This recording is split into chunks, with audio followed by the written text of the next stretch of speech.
अरुण नारजारी को एक समृद्ध श्रद्धांजलि। आलारन। आलारन बोडो भाषा की पहली फीचर फिल्म के रूप में मान्यता दी गई है। 13 मार्च 1986 को कोकराझार के गंगा टॉर्कीज में रिलीज हुई। यह बोडो लोगों के सांस्कृतिक इतिहास में एक महत्वपूर्ण स्थान रखती है। निर्देशक ज्वांगडाओ बोडोसा। पटकथा नीलकमल ब्रह्मा और हिराम्बा नारजारी द्वारा लिखित। ब्रह्मा की लघुकथा मध्वी और ग्विल्वमध्वी, आंसू और पसीना पर आधारित। कलाकार मुख्य भूमिकाओं में अमर नारजारी और रोहिला ब्रह्मा। पुरस्कार इसने 1986 में 33वें राष्ट्रीय फिल्म पुरस्कार में बोडो में सर्वश्रेष्ठ फीचर फिल्म का पुरस्कार जीता। विषय कहानी प्रेम और शोषित व्यक्ति के उद्यमी में परिवर्तन के विषयों का अन्वेषण करती है। लगभग खो गई मानी जाने के बाद फिल्म के नेगेटिव्स मुंबई की एक प्रोडक्शन कंपनी से प्राप्त किए गए और डिजिटल रूप से पुनर्स्थापित किए गए। इस पुनर्स्थापन परियोजना का समर्थन बोडोलैंड क्षेत्रीय राज्य (BTR) सरकार ने किया, जिससे दिसंबर 2023 में पुनः प्रीमियर हुआ।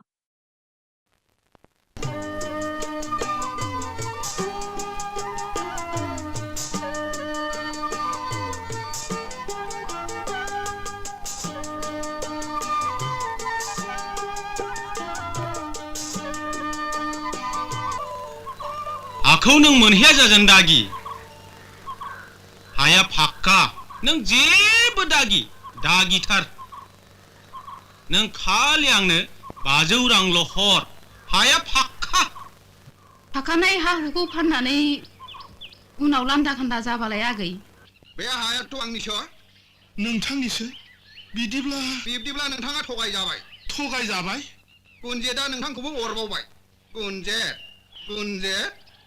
गुनजेनि खैसाराव नोंथाङा गासनबाय नोंथाङा गावनि खाफालखौ जाबाय हाखौ लामारनो नाजायोब्ला बाथ्राया गाहाम जानाय नङालै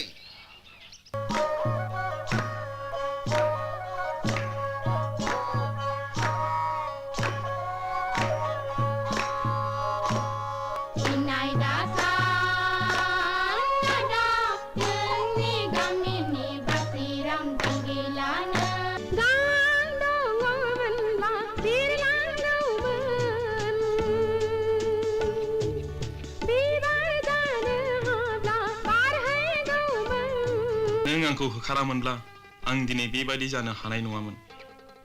आंनि बान्दानि जिन्जिखौ बस'आमोनब्ला आंनि मानसि जानायनि सिमाङा जाफुंनाय नङामोन।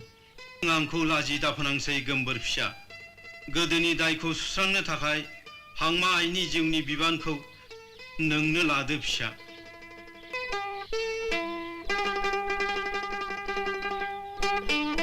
मानि सिमां? गावबा गावनि। थेट आंलाय आंनिसो सानदोंमोन।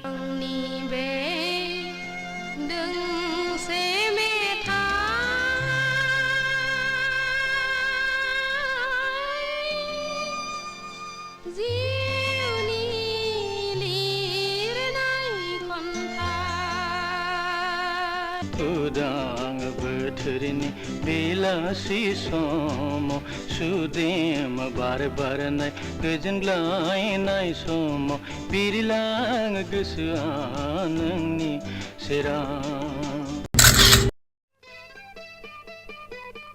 आंनि नामा हायनास्रि, नोंनियालाय आरो नों बबेनि? आंनि मुङा जोंदाव, आं बम्बेनिफ्राय फैदों। मडेल गार्लफोरनि फट' बुथुमग्रा। आं नोंसिनि फट'खौ जि दाग्रा कम्पानियाव हरगोन। बिदिब्ला आंनि मोनसे फट' खेबबावदे। Okay, come on.